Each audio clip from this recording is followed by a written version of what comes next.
The Guardians were off on Monday, but we never take a day off, even unless it's the weekends. And even then, we're watching. We're waiting. We're commiserating. Watching. See if you get that one.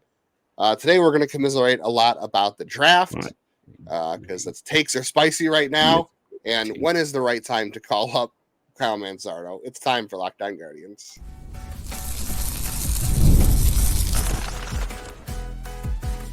You are Locked On Guardians, your daily podcast on the Cleveland Guardians. Part of the Locked On Podcast Network, your team every day. Hello, Where everyone. Are you? Say it ain't so. But you know what will go? Monopoly Go. Today's episode is brought to you by Monopoly Go. I admitted I have a competitive side and is a big fan of Monopoly Go. I have gotten myself hooked on this. So I just completed the Seaboard, the mobile hit twist on the classic Monopoly. So join your friends and download Monopoly Go now, free on the App Store or Google Play. Right now, I'll be honest with all of you, I'm going through old data and looking up like, oh, did this guy get drafted? I'm looking at my 2021 draft data for this year's show. And man, do you want to know why this is a weak class? Is because going through all of this data, like no one made it to school. Mm-hmm. Yep, it was a rough year. A lot of the high school guys, it's like, okay, so Chase Burns, who did I tell you earlier was like someone he made it to school, yeah, he, it's like Chase Burns was on this list of guys. Braden Montgomery, I'm trying to remember. I have Alex Mooney here, by the way, from 2021 because he's a draft eligible sophomore. He's my sleeper to Tampa with the 28th overall pick that year. Can see that, yeah. But yeah, it was a lot of the top. We didn't have a lot of lesser talent go, which is interesting because I think we all kind of expected a bit of a bleed down because the 2020 draft was so short that 2021 was a crazy talented draft, but there was not that much of a bleed down in retrospect. It was definitely a lot of guys. Big teams did not want to miss out on players after the shortened draft in 2020, so they did a lot more. And guys were more willing to sign. Like, I was like, oh, Ian Moeller, that guy was I had him as potential top 15 pick, and I'd forgotten. No, he signed with the Rangers. He just hasn't done much. But yeah, it's interesting to go through and just kind of look at all of the old data and the names and the players and realize part of the reason why. And I want to state this one more time for the record because there's a lot going on with this draft, and like the top is solid. Like, is it as good as last year? No. And I know people want to talk about overall production and this and that. The guys from last year had a chance to play up the middle. The guys from this year don't. That is a huge separator. Then secondarily, all the other years though, I'd take it. Like there's been a lot of rewriting the Jackson Holiday draft year story. Like there's been a lot of retalking. A lot like this is the bet to me in the top 5. It's the best to pick outside of last year of the last 5 years. Now, after you get past like 12 guys deep, I mean, I'm a James Tibbs guy. I think he's a top 12 guy in this class. I had someone give me a Conforto comp on him. It's bad. And then it opens up a bit later, but it's going to be, the debate is expanding. It's one of those things that of course it's going to be fun. We get the advantage of having the top overall pick. It is a fun year to have that pick. It is it's going to be funny to see how this all works out, plays out. But yeah, the one thing that is just crazy to me is like I go through, I'm like, someone drafted Malachi Knight, didn't they? Like that's someone else I'm going through. I'm like, yeah, that's like every guy listed, sleeper and regular, who I had outside of like Chase Burns and Braden Montgomery got drafted. Like that's why this is a weak class. This 2021 year a lot of guys didn't make it. Not in the normal way, but just in the way of like guys got signed, guys took lesser money. People were kind of jumping at contract offers. Right. Yeah, that maybe they wouldn't in the past. No, Malachi Knight he did go to UCLA. So there's a guy. There was someone I had is a potential high pick who's at UCLA. So his development has probably been absolutely stunted beyond belief. Well, we're going to the draft talk in the second half of the show. Yeah. Let's lead things off with Kyle Manzardo because that's kind of where the debate is raging on. The Manzardo wars are in full swing. He is off. They should have never traded Savali. Where are all those people now? Where are all the people screaming about how they traded? Yeah, I don't think Some of the Solari's off people, to that great of a start either, if I'm not mistaken. Not that he that was doing matters, but okay. He was doing okay. his last I start want was to say pretty rough. He gave like 6 runs to the White Sox over the weekend. Yeah, he gave 6 runs to the White Sox over the weekend. His ERA that's is normal. The White Sox are known for 5.06. their high-powered offense, right? Yeah, his FIP is 4.34. So sure That's the it. Just Guardians it's could use always him, but boggled my mind that the number of people who got really upset by that trade. Like I know. I think we had more negativity in our comments about that than any other thing that this organization has done I think in it the was 2 years. because it was a lot of false hope about where this team was a year ago and where they were in the standings. But the real question right now, obviously, is when is the right time to call Kyle Manzardo up? I know I can already see the comments right now while we're recording this that people are going to say, well, he should have been up from day one and he should be up now. And I definitely agree that this roster and this lineup is better with him in it. The overall roster construction is a little fuzzy. Like, if you punt Laureano, like, he's got 2 options, which is really strange. But I want to say, no, he doesn't have enough service time to refuse. So you could actually send Ramon Laureano to AAA if you wanted to. But it also makes your lineups, your the balance of your roster super weird. You could give more playing time to Gabriel Arias against lefties. You could find ways to squeeze David Fry out there against lefties every day. You would take a bats away from Estevan Florio, which some people argue is fine.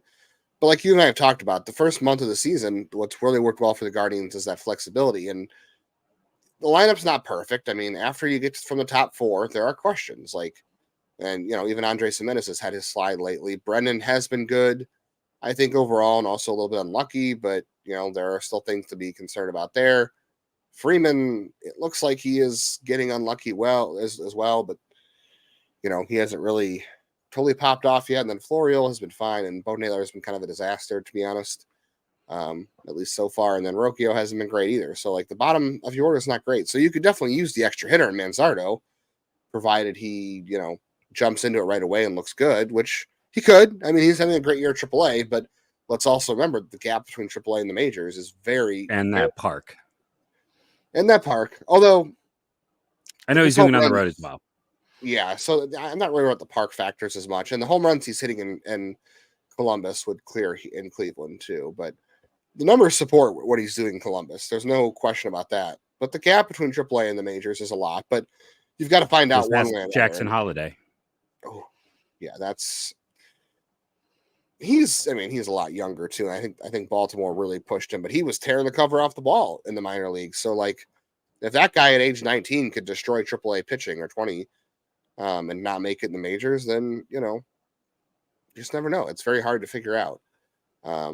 There's no guarantee that when Manzardo comes up that it works out great, and that's the big thing for Cleveland too. That I didn't really plan on talking about this, but Cleveland has always. Some people are gonna hate this because they err on the side of caution. I understand it to an extent, but Cleveland always attempts their best to promote guys when they think they're ready to stick. Because whether you like it or not, sending a guy back to AAA does have its effects. Like, this is a thing that does happen. Again, Cleveland has studied this. I talked about this millions of times. Cleveland has studied the mental side of when to promote guys and the effects of sending them down. Like, they have done qualitative studies on this stuff. And they want to make sure when they bring up Manzardo, like, he's ready to come up and stick, because I'm not saying sending him down will ruin his career if he struggles at first, because look at Jose Ramirez. He had to go down and he's fine. But that is a consideration, and the roster construction's weird. There's some machinations to figure out and all that stuff. I mean, again, the lineup would be better if they did it tomorrow. There's no doubt. You'd have to just DH him against lefties or DH him against righties, and then against lefties, you have to figure out another game plan. But I just think it's not as, like, cut and dry as everyone says it is right now. Like, yes, he'll be up at some point this year. I just don't think it's as cut and dry right now, because you're still trying to figure out what's going on with Florio. You're still trying to figure out more playing time for Arias. David Fry does fit right now, and the Florio, Manzardo for Laureano is kind of a weird flip flop, if you ask me. Not that you're getting a whole lot from Laureano. No, you're not. I think the way I look at it is that DH flexibility has been a big part of their success. And okay, so if we just assume Freeman is pretty much a center fielder, the normal guys are their guys. So if you bring up Manzardo, it's pretty much, or at least early on, going to be a Manzardo fry platoon of some kind, is my assumption.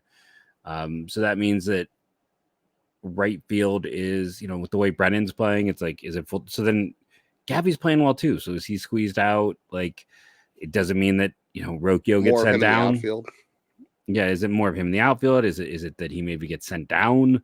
I've said it before. I think the most likely move to an everyday play for Manzardo is someone like Rocchio going down, a full-time player going down for a full-time player, and then them shuffling what they have. They're not going to make a move anytime soon. They're just not. It's not their MO unless an injury forces their hand. We haven't seen a lot of guys, come up until like more to the end of May. I wouldn't be shocked to see it then. Would he make the lineup better? Yeah. Would I be upset? No. Like, I would hate to lose the flexibility. I think it'd be, this, that, and the other, but he makes his team better. It was a fantastic trade to add him. Could he struggle? Absolutely. No one's a safe bet. There's always the chance. It is a big jump, but I look at him and I just see a guy who, from my perspective, would make the team better. It's hard when they're first base only. That's just the thing. When you have a first base only, it's hard, and you already have another guy who is first base only. So that all, makes it tricky. It does. And yeah, and there's also the deal of getting him on the 40-man roster too, because if you were to flip him for Laureano, let's say, which I don't think is a 1-to-1 calculation there, or translation, you still need to clear a 40-man spot, and they're going to have to clear one with Avila to bring Henches back this week. Not a 40-man spot, but they'll have to dump. I guess they could they don't have to DFA Avila to bring Henches back because I'm in the 15-day IL. So I guess they could dump Avila for Manzardo on the 40, but you'd still have to make another move to bring up Manzardo to the 26-man roster. But yeah, it's a little convoluted right now. I think the time is coming soon. I don't want to say it's like in the next 2 weeks or so, but I wouldn't be surprised if, depending on how things go the rest of the month of May, it could be sometime before the end of the month. But I know a lot of people think it's imminent right now, and I don't think it is quite imminent. But he's doing really well. He hit a home run off of Christian Scott, the Mets' top pitching prospect, the other day. 2 of them actually over 2 different starts, and Scott has been dominating AAA. All right, a lot of draft discourse going on. We want to talk about that, of course, and just a lot of other thoughts on the draft on this off day, because it's about to be May. It's going to be May, and we're 1 month away from Selection Sunday, and we'll have the NCAA tournament as well, conference tournaments, all that good stuff. There's a lot to talk about, and there's still a lot of time left for this 1-1 pick. I don't think it's a lot of people want to say it's a slam dunk. It's decided. It is not that at all, but there's a lot to talk about. So let's get into all of that today.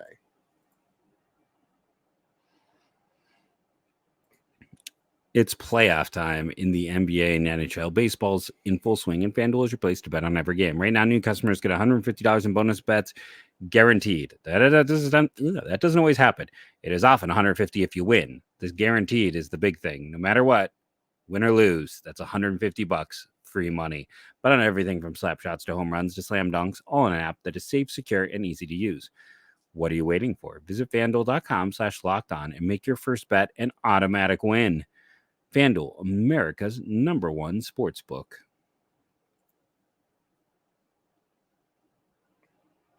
The Guardians are back in action on Tuesday, 8:10 Eastern. I believe that makes it 4:10 Hawaii time, 3:10 Hawaii time. I can't remember the difference in Hawaii. 4 to Hawaii matter. And then 5 to Alaska. No, 4 to Alaska, 5 to Hawaii.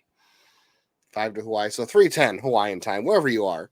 You can listen to the Guardians and Astros all week long on your SiriusXM app. Just search Guardians on the app. All right, where do you want to start, Jeff? Because, again, the 1-1 takes they're spicy. It is hot all over Twitter right now. Everybody wants to talk about it, which I say is a great thing. First of all, let me start there. I think it's great that so many people are into this right now. It has brought a lot of new people out of into this world of the draft for the first time, or maybe not the first time, but also the first time you're really digging in a little bit. I think get it's great. Annoyed by the Yeah. people who are telling me how the draft and college baseball works. That is where I get annoyed. Have you covered the draft before, Jeff? I don't remember. I've been doing it since 2008.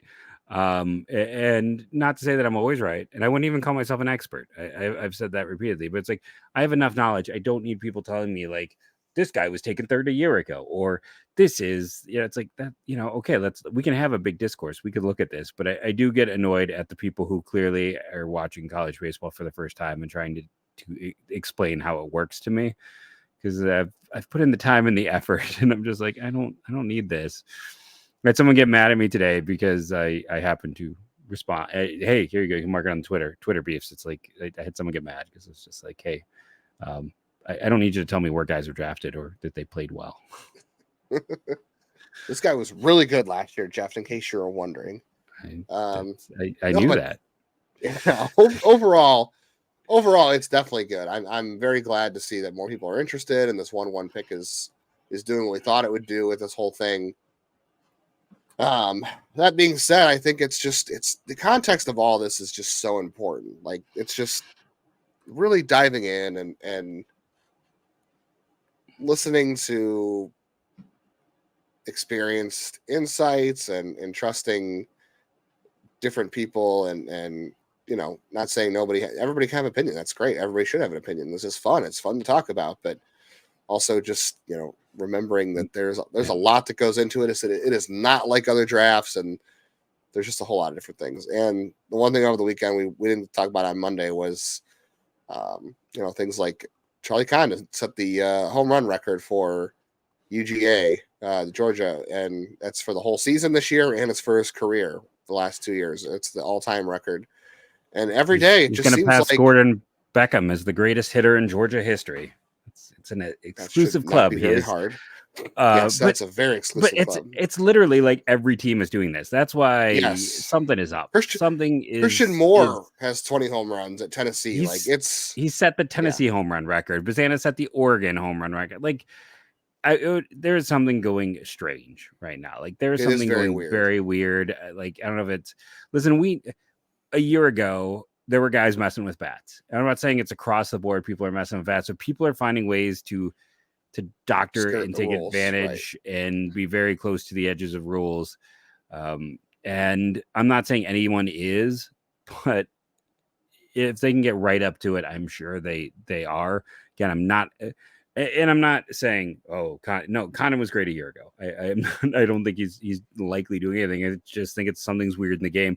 On top of the fact that pitching is it's dog food this year. And the other thing is too, and I want to. Hurston Waldrop a year ago was terrible, even though he was widely considered the number 2 college arm, because his fastball is his third best pitch. But in college baseball, it's like 85% fastball, and it's all set up by the fastball. It's typically run in a very different way.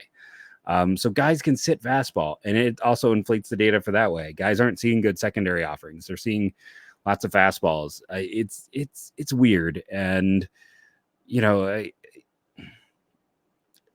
it is a fun year at the top, but it is a weird year. There are weird things going on. Everyone, the entire, every country, every program is having a new home run champ this year. That's odd.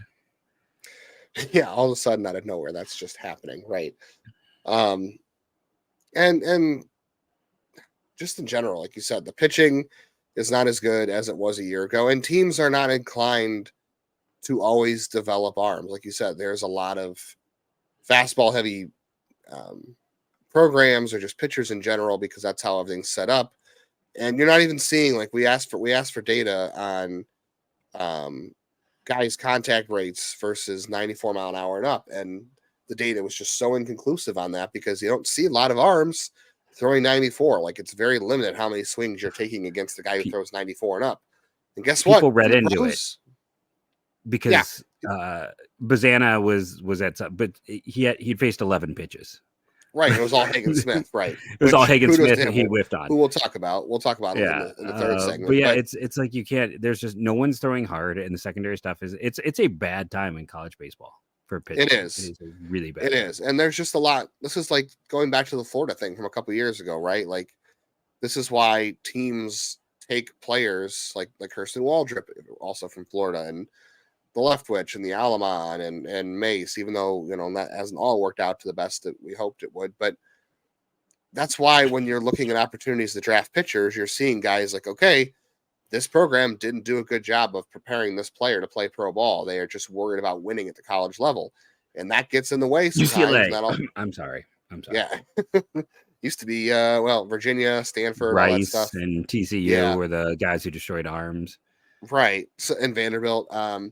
So like you said, that inflates offense a little bit. It's harder to wait through the data, which is why teams are model heavy, and that's why context matters. Like you have to have all the data available, which we don't even have all the data available, but no, we have the data that is available. What we do see, what we do value, points us in a certain direction of and based on history of what makes a good hitting prospect at the next level. Because we assume the Guardians are going to take a bat here. I think it's, like you said, Hagen Smith may be the fourth best player on the board this year, but I think it's pretty unlikely he goes 1-1 unless something crazy happens. But all this to say is that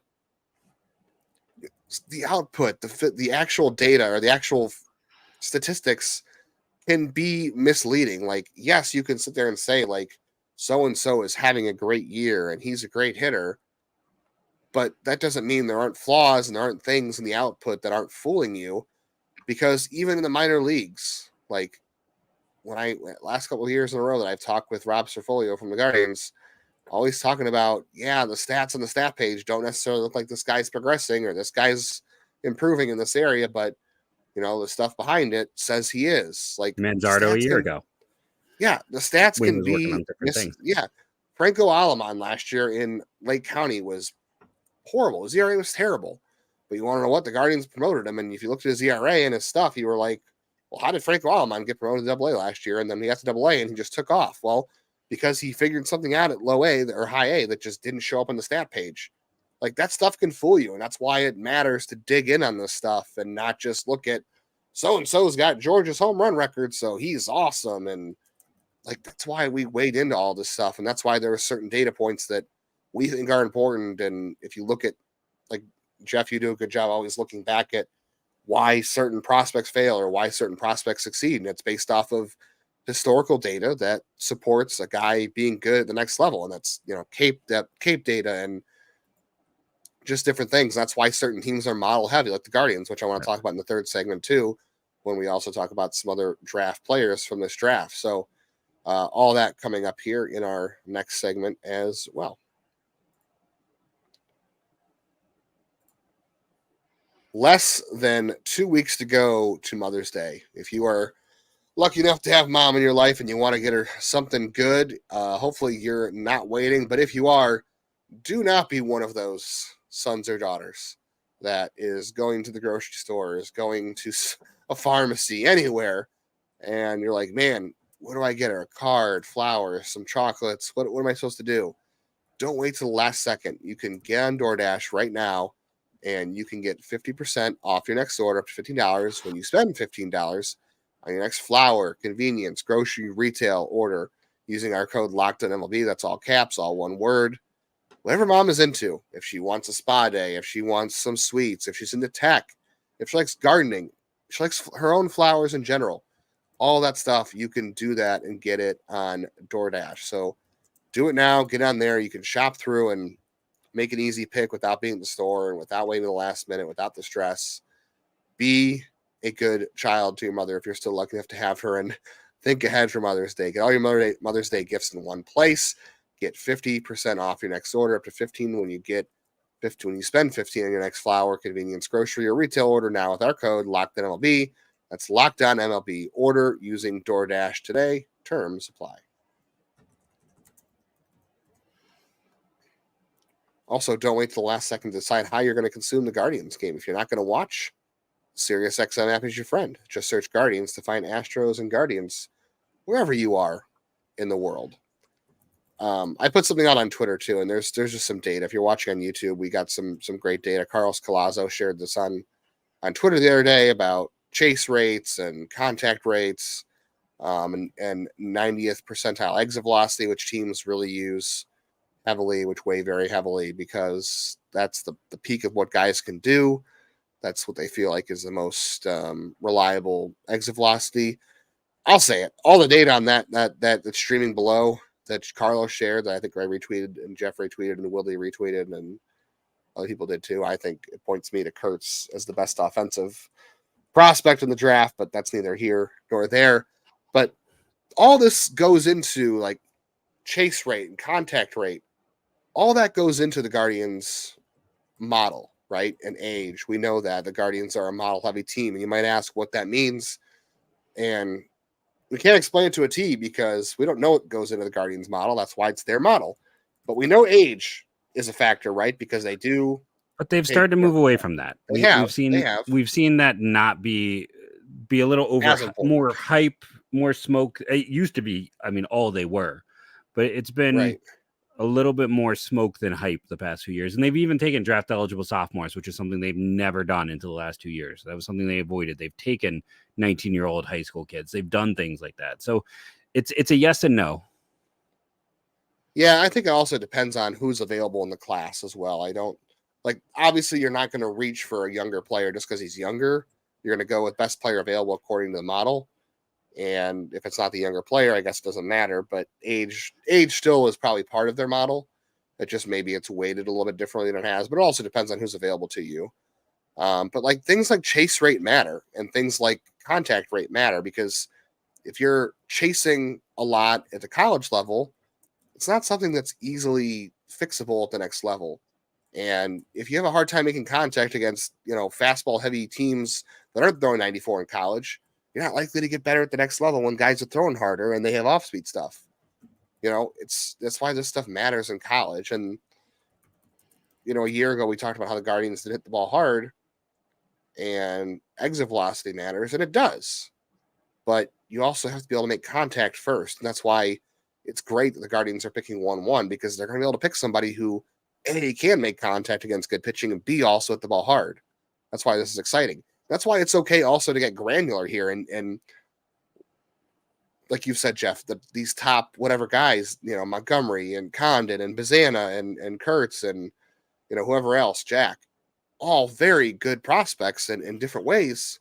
But when you're picking 1-1, it is okay to nitpick because you get to choose who you think the best one is, right? So it's okay to say well, this part of this guy's game is a little less translatable, or we don't like this, but we like this better. It's okay to do that. You can be selective because you're picking one overall. It's okay. It's not a bad thing. And the thing that I'll say that people talk about the Cape data, and I went through, I think, the top 200 players over the last 2 years in terms of weighted runs created plus, and there is one guy, Pete Alonso, who had a mid to bad Cape on that list. That's why that matters, even in a small amount. And this team has weighted multiple times heavier than they've weighed junior year data. And there's, it's going to be interesting to see. I mentioned at the top of the show, I was looking Peyton Stovall, Malachi Knight, Chase Burns, Braden Montgomery. That's it. Those are the 4 college guys or prep guys who got there. And 2 of those guys are going to go, top 10. Malachi Knight's a fun one, just as a day 2 guy, because bad developmental school, great physical tools, cold weather bat. Right. Just keep that name in the back of your mind. Smith real quick. But yeah, so to go into the Hagen Smith of it all, I know Justin just said Nick Kurtz is maybe the best bat. Fantastic bat. I think I'm tempted to put Smith ahead of Kurtz in my board, and I've had a big 4 and then Smith, because why was I the high man on Kyle Bradish when he was in school? It's because he performed in an environment that no one performs well as. It is a hitter-friendly environment, and he was successful. And I'm always looking for that. I'm looking for guys who succeed where they shouldn't, because that is a great indicator. It is just those players have popped over the years, succeeding in situations that are not positive. We talk about home run and exit velocity and set. Travis Bazzana plays in a very pitcher friendly park. It is the opposite of Kurtz. Like he is playing in one of the best, hitter or pitcher friendly parks. So it's like stuff like that stands out too. It's like, yeah, that guy improved to 20 home runs this year while playing in a place that is not conducive to that. But to get back to Smith dominated Bazzana. Smith has dominated everyone. He's given up 6 runs and 11 starts. He is playing in an era right now where everything is exploding off of every bat and nothing is in the benefit of the pitcher. And he is just, no one can touch him. So I think he is being undervalued because of that. You have to go around and look. Like it's a mess. I was looking for just guys with K rates over 9. And it's a very small list in major division programs. College baseball pitching is a disaster right now. That's part of why we're seeing explosions. Like it's bad. It is really bad. I would be shocked if in the first, 4 or 5 rounds, in the first 3 rounds, if there are over 10 college pitchers taken. There are years where there are 10 guys in the first 50. I would be shocked if there's 10 in the first 100. It is a bad group of arms. Shocked may not be the right word, but it's historically bad. So what Smith is doing stands out because no one else is even remotely approaching that. Burns has been very good as well. Don't get me wrong, but like he has had points where he's looked mortal. Hagen Smith has not looked mortal once this year. Unless he's walking guys. That's what the only time when he walks guys is issue, which is also an issue for Burns. But the issue with Burns is the issue with Burns is the reliever risk and his effort and his delivery, which isn't the same for Hagen Smith. The only hang up for Hagen Smith is that he's already had Tommy John, so that's always going to draw some red flags. We didn't really get time to talk about the stuff we want to talk about. That we wanted to talk about a couple of relievers, Ryan Johnson, Tyson Neighbors. I've seen a lot of drafts or a lot of boards out there where Mike Sirota is falling into the second round, and if that's a place where Cleveland can go, I would love that because that's great value. More and more, I think he doesn't get past 36, just because we know they value the Cape more than any other data. Yeah. He's been great on the Cape. They'll put his Cape data ahead of his data this year. Agreed. And then Cleveland has also taken poor draft year guys and banking on their sophomore year a little more heavily too. And then I don't think we don't have time to really get into the minutiae here, but like I still want to ask if JJ Weatherholt's out of the discussion. I think he is, but like when we're talking about the Guardians cutting deals at 1-1, I kind of wonder, but also at the same time, you have to wonder who you're cutting a deal for because like we just talked about, it's not the greatest class. There's no one to cut deals for. Yeah. Like, so at the end of the day, just pay whoever you're going to pay at 1 and I mean, 36 go back for Sirota or whatever. There's 5 really good prospects. You maybe look around and see who's the one who's going to give you savings. I think they're all like, that's the thing. Like, I think it's interesting because there is big debates. It's not a year where you need steep savings. I don't think there is a big separator between any of the big 5. I don't think it's massive. I mean, specifically like Condon and Bazzana is like a coin flip. Like there's not a huge separation. Like if one of those guys is significantly cheaper, you go with that guy. And then you use that money to help get a bunch of prep guys because I know we're running out of time. The prep class is not great at the top. Like normally there's not that elite guy, but there's a ton of depth. So weirdly, this is a year where maybe they want to look prep later on and use that money to sign 3 or 4 prep pitchers. I also want to do a quick shout out here at the end. I think I've discovered my favorite name in this year's draft. Go check out Tyson Fourkiller, who has a fantastic picture. And a great name. He looks like me, where he just would have rolled out of bed and got his profile pic, and that's why I kind of love it. So go check out Tyson Fourkiller. Check us out tomorrow. That's how far I'm diving into the draft stuff with that. So thank you all for joining us. Rate and review, download daily. It helps. Appreciate all of you sticking through, win or lose, all of our everydayers, and go Guardians go.